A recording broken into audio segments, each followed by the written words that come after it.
الحمد للہ رب العالمین والصلاة والسلام علی سید المرسلین وعلی آلہ واصحابہ اجمعین۔ میں مولوی صدیق اکبر یوٹیوب چینل اسرا ٹی وی سے۔ مردوں کے لیے سونا اور ریشم۔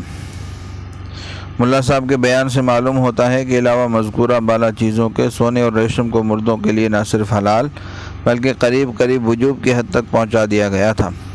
عموماً اس زمانے کے وہی علماء جنہوں نے اس ہندی دین کو قبول کر لیا تھا یا اس کے حامی تھے، وہ ریشمی کپڑے پہنتے تھے اور خدا کے اس باغی کے حکم کی تعمیل کرتے تھے۔ اس طرح سوروں اور کتے کو پاک قرار دیا گیا تھا، نہ صرف پاک خنزیروں اور کتوں کا احترام۔ اسلام کے برخلاف سور اور کتے کے ناپاک ہونے کا مسئلہ منسوخ قرار دیا گیا تھا اور شاہی محل کے اندر اور باہریہ دونوں ناپاک جانور رکھے جاتے تھے۔ صبح سویرے اس کے دیکھنے کو بادشاہ عبادت خیال کرتا تھا۔ اس سلسلے میں اکبری عہد کے ایک عالم فیضی کا قصہ تو ملا صاحب نے یہاں تک نقل کیا ہے کہ چند کتوں کو سفر میں اپنے ساتھ رکھتے تھے اور انہی کتوں کے ساتھ کھانا کھاتے تھے۔ بعض شاعر تو کتوں کی زبان بھی اپنے منہ میں لے لیتے تھے۔ شوراتری۔ کس قدر عجب ہے کہ اسلام اور اسلامی احکام کے سوا اور کسی مذہب کے کسی جز کو ان لوگوں کی عقل نہ رد کرتی تھی، نہ اس میں خرابی نظر آتی تھی۔ مثلا یہی عقلی بادشاہ تھا جو شوراتری میں رات بھر جوگیوں کے ساتھ جاگتا تھا کہ سے 4 بار از عمر طبعی زیادہ باشد۔ رکشا بندھن۔ نیز 8 سنبلہ کو جو تیوہار پڑتا تھا، اہل ہند کی رسم کے مطابق بادشاہ قشقہ لگا کر برآمدے میں بیٹھتے تھے اور ایک گنگا جس میں جواہرات پروئے ہوتے تھے اس کو برہمنوں کے ہاتھ سے لے کر بطور تبرک اپنے ہاتھ پر باندھتے تھے۔ لحمی غذا۔ ایک طرف شیر اور بھیڑیے کے گوشت کی حلت کا فتویٰ دیا جاتا تھا اور دوسری طرف حکم گائے، بھینس، گھوڑے، بھیڑ اور اونٹ کے گوشت کی حرمت کا تھا۔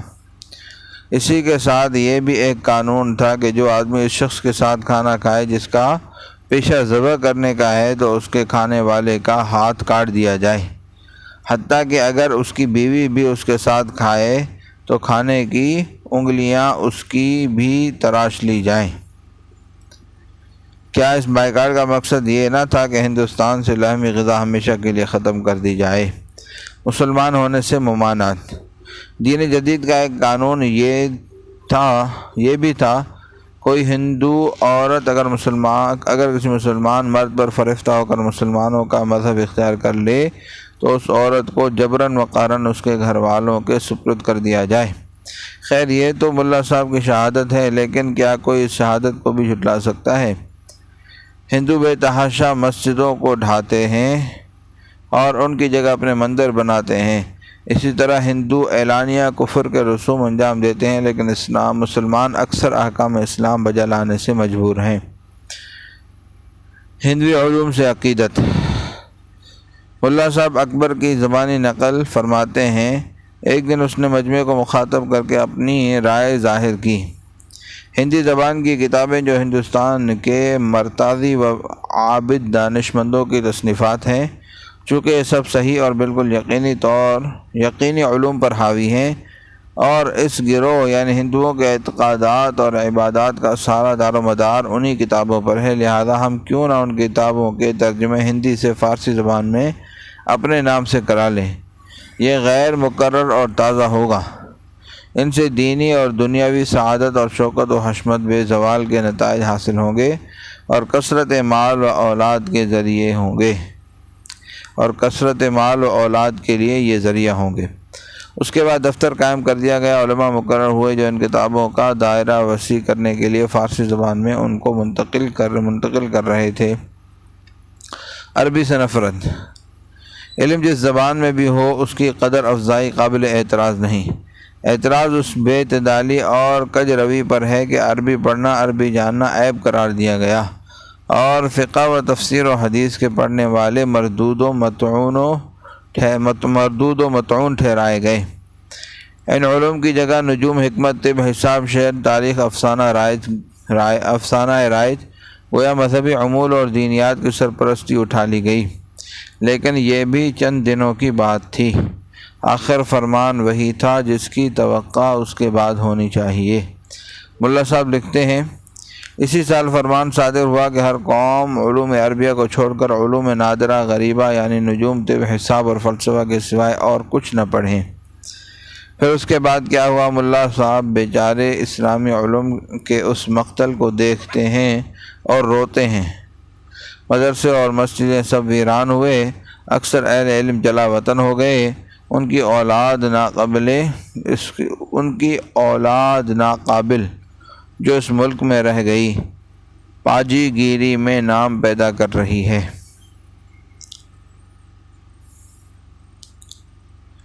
عربی حروف کی درگت۔ مولانا صاحب فرماتے ہیں، ایسے حروف جو عربی زبان کے ساتھ مخصوص ہیں، مثلا ح، عین، صاد، ضاد، طا، ظا کو بول چال سے بادشاہ نے خارج کر دیا تھا اور اس پر عمل کرنے کی یہ صورت نکالی گئی تھی کہ عبداللہ کو عبداللہ، احدی کو احدی اور عظیم قبیل الفاظ کو بگاڑ کر بولتے تھے اور اچھا سمجھتے تھے۔ علماء عربی کی جاگیر ضبط۔ اسلامی علوم کی بربادی کا ایک سامان تو یہ تھا۔ اسی کے ساتھ آہستہ آہستہ اس دور میں علماء و مشائخ، ائمہ و خطباء کے نام کی جو جاگیریں صدیوں سے چلی آتی تھی ان پر دست اندازی کی گئی، اور جیسا کہ ملا صاحب لکھتے ہیں کہ ہدایت جیسی انتہائی کتابوں کے پڑھانے والوں کے لیے کم و بیشتر 100 بیگہ کی جاگیر آخری حد تھی۔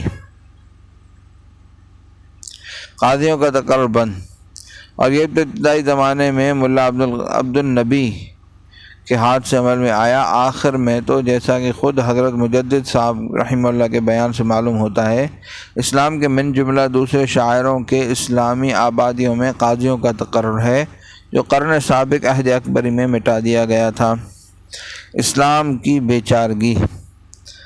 واقعہ ہے کہ اس انقلاب کے بعد بقول حضرت مجدد صاحب تقریباً 1 قرن سے اسلام کی بیچارگی اس درجے کو پہنچ گئی ہے کہ اہل کفر محض اس پر راضی نہیں ہیں کہ کفر کے احکام کا اعلانیہ اسلامی بلاد میں اجرا ہو جائے، بلکہ وہ یہ چاہتے ہیں کہ اسلامی احکام بالکلیہ مٹا دیے جائیں اور اسلام و مسلمانوں کا کوئی اثر باقی نہ رہے۔ بات یہاں تک پہنچائی گئی ہے کہ اگر کوئی مسلمان اسلام کے شعار کا اظہار کرتا ہے تو اس کو قتل کے انجام تک پہنچا دیا جاتا ہے۔ علماء سوء کا فتنہ۔ کیا اکبر ابتدا سے زندیق تھا؟ نہایت افسوس کے ساتھ اس تلخ حقیقت کو ظاہر کرنا پڑتا ہے کہ غریب اکبر دراصل ابتدا میں دین الہی والا اکبر نہیں تھا۔ یہی ملا عبد القادر جن کے حوالے سے اس مضمون کو مرتب کیا گیا ہے فرماتے ہیں، بادشاہ جو جوہر نفیس رکھتا تھا اور طالب حق تھا، مگر محض بلند خیالی یعنی ذاتی علم سے عاری۔ اس کی زندگی کے ابتدائی واقعات سے معلوم ہوتا ہے کہ شدت کے ساتھ اسلامی عبادات کا پابند تھا۔ نماز تو بڑی چیز ہے، سفر و حضر میں جماعت بھی ترک نہیں ہوتی تھی۔ 7 عالم امامت کے لیے مقرر تھے، جن میں سے ایک ہمارے ملا عبد القادر بدایونی ہیں۔ ان کا بیان ہے کہ 5 وقت برسر دربار جماعت کے متعلق فرماتے تھے۔ سفر میں ایک خاص خیمہ نماز گاہ ہوتا تھا جس میں بادشاہ جماعت کے ساتھ نماز ادا کرتا تھا۔ علم دین اور علماء دین کا احترام جس حد تک کرتا تھا اس کا اندازہ اس واقعے سے ہو سکتا ہے کہ شیخ عبد النبی جو اکبر کے ابتدائی عہد حکومت میں صدر جہاں تھے، ان کے ساتھ انتہائی احترام و تعظیم کی وجہ سے بادشاہ کبھی کبھی علم حدیث سننے کے لیے ان کے گھر جاتا، اور 1-2 دفعہ تو جوتیاں بھی شیخ کے آگے بادشاہ نے رکھی۔ علماء صلاح کی صحبت اس قدر مرغوب تھی کہ حضرت شیخ سلیم چشتی کے پڑوس میں رہنے ہی کی غرض سے اس نے فتح پور کو دارالسلطنت بنا لیا تھا۔ اور مدتوں پیادہ اجمیر شریف حضرت خواجہ کی زیارت کو جایا کرتا تھا۔ فتح پور میں اس نے انوپ تلاؤ کے نام سے تالاب بنوایا تھا اور اس کے ارد گرد عمارتیں بنوائی جن کا نام عبادت خانہ رکھا گیا تھا۔ ملا عبد القادر کا بیان ہے کہ جہاں پر یہ عمارت بنوائی گئی تھی، بادشاہ اپنی زندگی کے ابتدائی دور میں اسی مقام پر ایک پرانے حجرے کے پتھر پر بیٹھ کر آبادی سے دور مراقبے میں مشغول رہتے تھے اور وقت صبح کے فیض کو حاصل کرتے تھے۔ نماز جمعہ کے بعد اسی عمارت میں علماء کا اجتماع ہوتا تھا۔ بعد کو یہ شوق اتنا بڑھا کہ جمعے کی پوری رات انہی علماء مشائخ کی صحبت میں گزرتی تھی اور خوشبوئیں جلائی جاتی تھی۔ وصلی اللہ تعالی علی حبیب سیدنا محمد وعلی آلہ واصحابہ اجمعین برحمتک یا ارحم الراحمین۔